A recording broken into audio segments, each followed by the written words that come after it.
Première édition du journal télévisé sur Instinct TV. Mesdames et messieurs, bonjour et bienvenue à cette nouvelle messe de l'information. Ils sont désormais sur le marché de l'emploi. Les étudiants de la deuxième promotion de l'Anstic ont effectué 28 décembre dernier la soutenance de leur mémoire de licence après 3 ans de formation dans la dite école.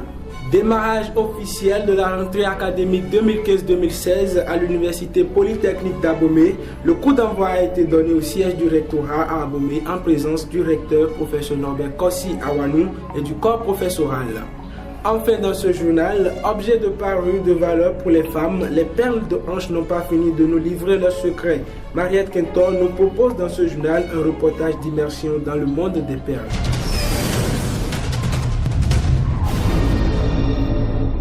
C'était donc l'ossature de ce journal. Merci de nous préférer pour vous informer.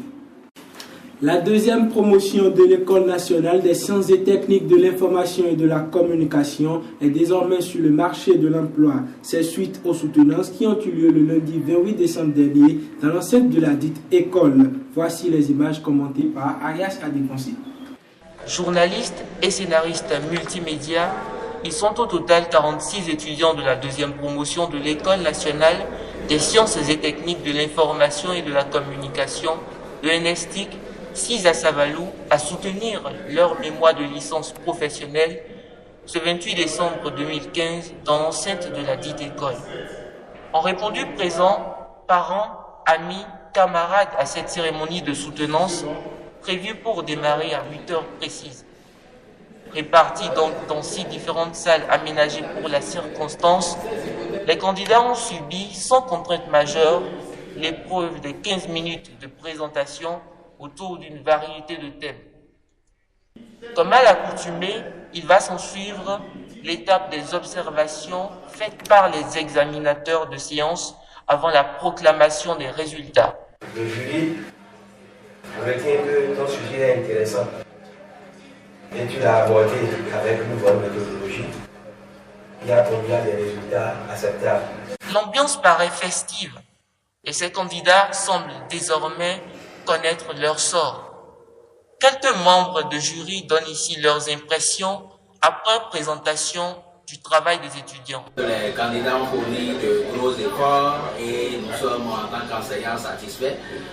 Toutefois, il reste quelques données à améliorer pour les fois à venir, notamment le cadrage théorique des travaux. Les parents non plus n'ont pas caché leurs sentiments. Par rapport à l'année dernière, je pense que cette année, les choses se sont déroulées bien.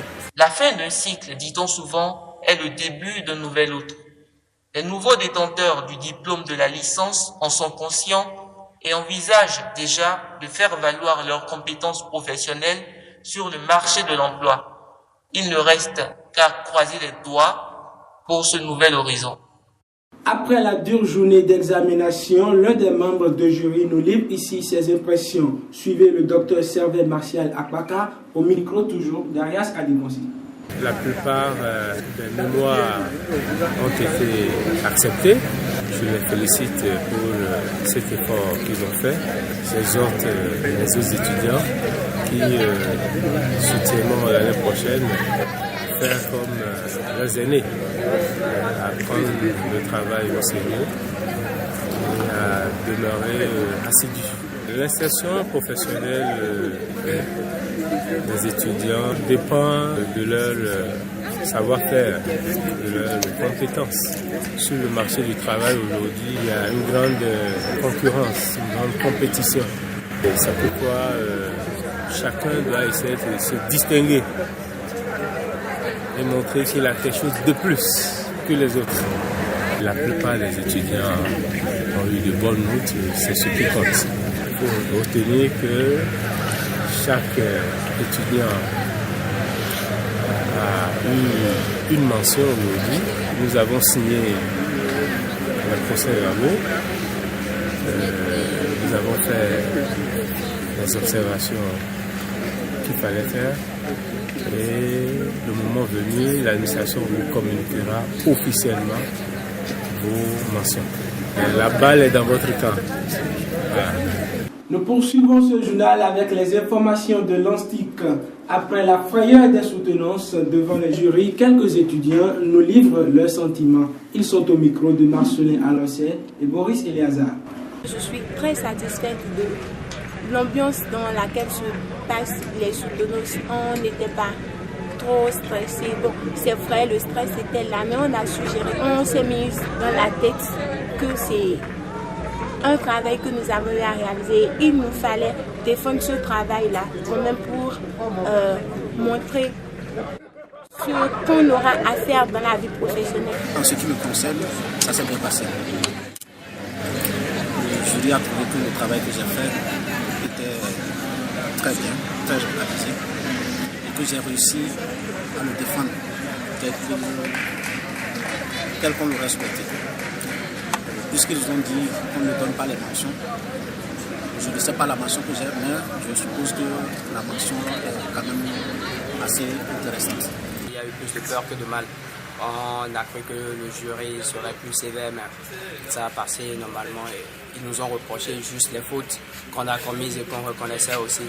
Et bon, on ne sait pas encore quelle mention on a eu, mais on espère quand même. Les soutenances ont vite commencé et on avait prévu 2 jours pour ça. Mais on a constaté que toutes les soutenances doivent se faire en une journée. C'est déjà quelque chose qui est bien, donc on va libérer le cœur de tout le monde.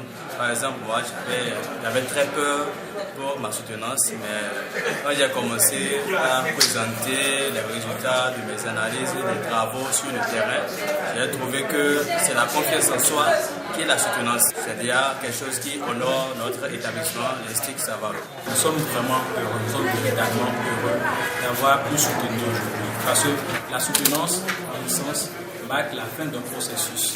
C'est depuis 3 ans que nous sommes venus ici à l'UNESTIC dans le but ultime de soutenir pour avoir un diplôme en licence en scénarisation multimédia. Quand on voit ces étudiants en train de soutenir à bonne date, ça ne peut que donner des impressions de joie.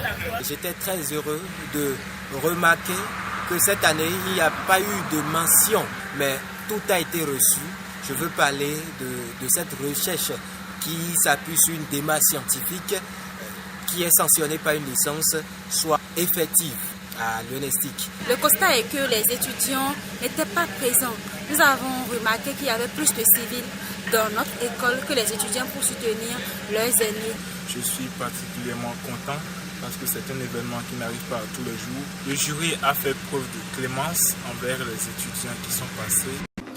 D'une ville à une autre, nous restons à l'UPA. L'Université Polytechnique d'Abomey a effectué sa rentrée officielle mardi 18 novembre dernier. La cérémonie s'est déroulée à Abomey en présence du corps professoral et sous la houlette du recteur, professeur Norbert Kossi Awanou. Suivez le compte rendu d'Alpha Maman Abdel, Dieudonné Ossé. Quel type d'enseignant pour l'Université Polytechnique d'Abomey? C'est le thème autour duquel le personnel enseignant de l'UPA était convié à réfléchir à l'occasion de la cérémonie de la rentrée solennelle de l'année académique 2015-2016 ouverte ce mardi 10 novembre 2015 à Abomey. En présence du corps enseignant de l'UPA et des responsables politico-administratifs, le recteur de l'UPA, professeur Kossi Norbert Awanou, a d'entrée de jeu fait observer 1 minute de silence à la mémoire de Madame Merenda David Niaoui, précédemment secrétaire particulier du recteur, arraché par la mort le samedi 10 octobre 2015. C'est le recteur Norbert Kossi Awanou qui a ouvert le bal des discours. Dans les universités dans lesquelles la tradition est établie, un rituel marque le début de l'année universitaire. On ne rentre pas ou on ne commence pas l'année dans le silence. On ne commence pas l'année sans l'annoncer publiquement. La cérémonie est aussi marquée par le port de toge à 7 enseignants qui ont connu des avancements dans leur carrière. Le porte-parole des récipiendaires a tenu au nom des lauréats à témoigner sa profonde gratitude. Chers collègues, chers invités, merci. Merci pour le soutien pour cette cérémonie de port de toge. Nous vous remercions sincèrement au nom de tous les récipiendaires et à mon nom propre. Nous vous disons sincèrement merci. Les personnels administratifs les plus méritants ont aussi reçu des félicitations de la part des autorités rectorales. Présent à cette cérémonie, le maire d'Abomey, Blaise Ahanzo Glélé, a profité de l'occasion pour prodiguer des sages conseils aux étudiants tout en promettant de nouer de nouveaux partenariats au profit de l'Université Polytechnique d'Abomey. La session suivante, à savoir apprendre à apprendre, apprendre à découvrir, apprendre à transformer et apprendre à enseigner, décrit la mission assignée à l'UPA. Cette mission, en dehors des objectifs généraux des formations se déroulant dans les établissements d'enseignement et de recherche de l'UPA, peut être formulée ainsi qu'il suit: former des hommes et des femmes responsables, capables de concevoir et de mener des activités technologiques complexes et innovantes, répondant aux enjeux de la mondialisation et du développement durable. À la fin de la cérémonie, le professeur Alexandre Dancy, doyen de la FAST d'Assa, se prononce sur l'organisation. Il est au micro d'Alpha Maman Abdel et Dieu donné aussi. Mes impressions sont très bonnes. Vous savez, une rentrée solennelle et obligatoire, disons presque obligatoire dans la vie de toute université. L'université polytechnique est née et il faut bien un moment pour dire chaque année que ça y est, ça commence, la rentrée est lancée. Et on profite de l'occasion pour remercier, féliciter certains agents qui se sont très bien comportés. Ça permet à d'autres de se redresser, voyez. C'est aussi un appel à certains pour mieux travailler, pour être sur la liste les années à venir. Le rectorat, c'est la structure qui coordonne toute l'université. Et il y a des centres universitaires et chaque centre universitaire contribue. Pas financièrement, peut-être indirectement financièrement, mais vous voyez, vous avez vu par exemple la FAST d'Assa que je dirige, a envoyé une équipe de 20 élèves. Le personnel administratif est là, tout ça, ça se prépare. Et il faut préparer leur arrivée, il faut préparer leur retour, voyez-vous. Donc c'est comme ça, chacun joue sa partition pour que cela soit vraiment, véritablement un succès. Même vous les étudiants, vous avez un rôle à jouer. Aujourd'hui, vous êtes en train de me faire interview, c'est pour faire la promotion de votre université. Vous avez aussi un rôle à jouer. Chacun, à son niveau, à différents niveaux, nous avons des rôles à jouer. Et c'est ce que nous essayons de faire. C'est une œuvre commune.